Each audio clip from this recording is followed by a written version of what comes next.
నిన్న హైదరాబాద్ సిసిఎస్ పోలీసులకి ఒక కొత్త తరహా ఒక కంప్లైంట్ రావడం జరిగింది. ఏమిటా కంప్లైంట్? ఒక వ్యక్తి గోవర్ధన్ సింగ్ అనే వ్యక్తి, ఇతను రాజస్థాన్ సంబంధించిన ఒక వ్యక్తి. ఇతను కొన్ని సంవత్సరాల క్రితం హైదరాబాద్లోని ఒక ప్రైవేట్ సంస్థలో ఇతను జాబ్ చేస్తూ ఉన్నాడు. జాబ్ చేస్తూ రిటైర్ అయిపోయాడు.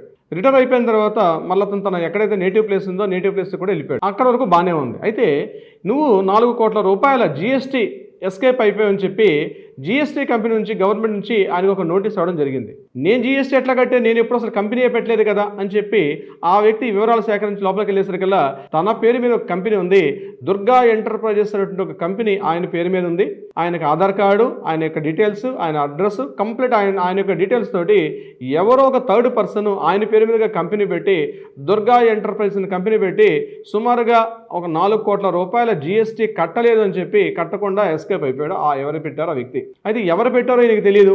నేను అసలు కంపెనీ పెట్టలేదు అంటాడు ఈ లబోదీవం అని చెప్పి ఈ వ్యక్తి. మొత్తానికి అతను మళ్ళీ రిటర్న్ వచ్చి ఇక్కడ హైదరాబాద్ సిసిఎస్ పోలీసులకు కంప్లైంట్ చేశాడు. అయ్యో ఈ కంపెనీ ఏంటో నాకు తెలియదు, ఎవరో పెట్టారు, దీని మీద ఎంక్వైరీ చేయమని చెప్పి. చూడండి, రోజుకు ఒక కొత్త తరహా మోసాలు. మన నీడే ఒక్కోసారి మనల్ని మోసం చేస్తుందేమో అన్నట్టు ఉంటుంది.